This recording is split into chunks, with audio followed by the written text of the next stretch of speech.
समस्त साई भक्त मानक मोर विनम्र प्रणाम।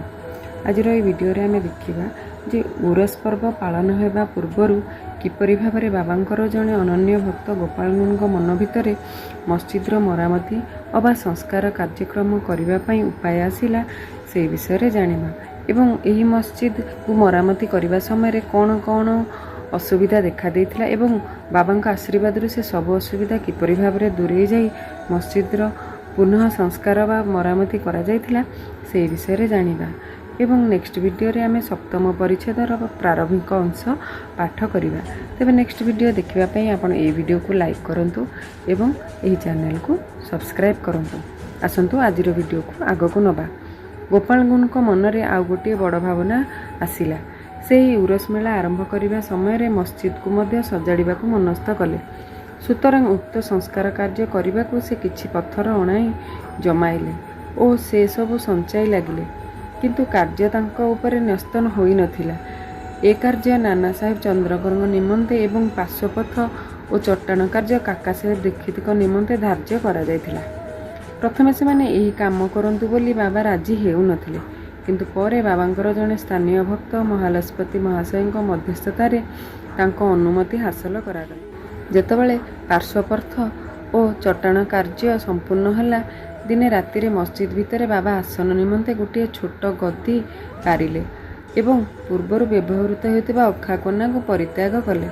1911 रे बहु उद्यम और श्रम दे सभा मंडप को सजाड़ी दिगला। मस्जिद सामने थिबा खोला जगहटी अति छोट थिला एवं असुविधा सृष्टि करुथिला। सेही स्थान को आउ बढ़ाई देई ता उपरे गोटे छात करदेबा पई काका साहेब इच्छा प्रकाश कले। बहु अर्थ व्यय करी से लुहा छड़ लुहा रड और कड़ी बरगादी आनिले एवं कार्य आरंभ कले। राति सबु भक्त खूब परिश्रम करी लुहा खंभ गुड़िक पोतिले। मात्र बाबा तत्पर दिन चौभाड़ी सकाळे फेरी एसबू उपाड़ी पकाइले और बाहर को फोपाड़ी देले। थरे एपरी हला जे बाबा अत्यंत उत्त्यक्त होई गोटे खुंब को गोटे हाथ रे धरी जोर रे दोहलाई उपाड़ी देवाको बसिले एवं अन्य हाथ रे तातिया पाटिल बेक को धरी पकाइले।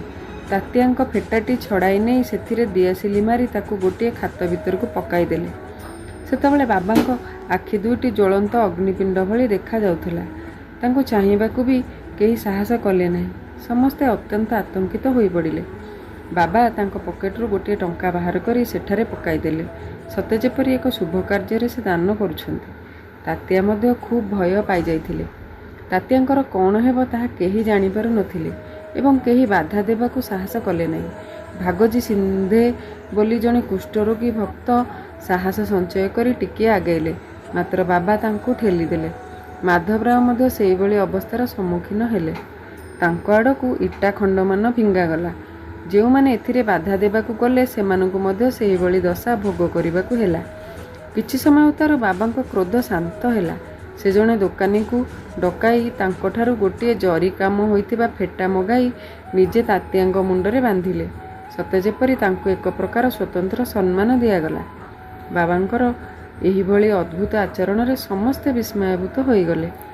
केउंथिबाई बाबा हठात रागी गले एवं तातिया पाटिल को काहींके आक्रमण कले एवं काहींके थंडा पड़ी गले ताहा केही बुझी पारि नथिले।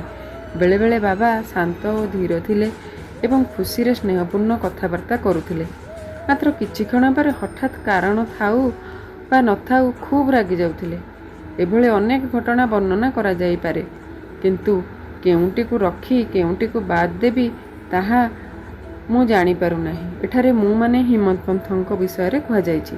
सुतरां जेउंटा मने पडुछि हिम्मत पंथ सेया ही एठारे उल्लेख करिसंती। बाबा हिंदू अथवा मुसलमान थिले ताहा परवर्ती परिच्छेद रे आलोचित हेबो। तांको योगाभ्यास और शक्ति एवं अन्यान्य विषय मध्य वर्णित हेबो सप्तम परिच्छेद रे। आसंतु बाबांको श्री पादपद्म रे समस्ते नतमस्तक होई कहिबा श्री साई चरणे प्रणति सभ्य लवंतु प्रशांति। ओम साईराम।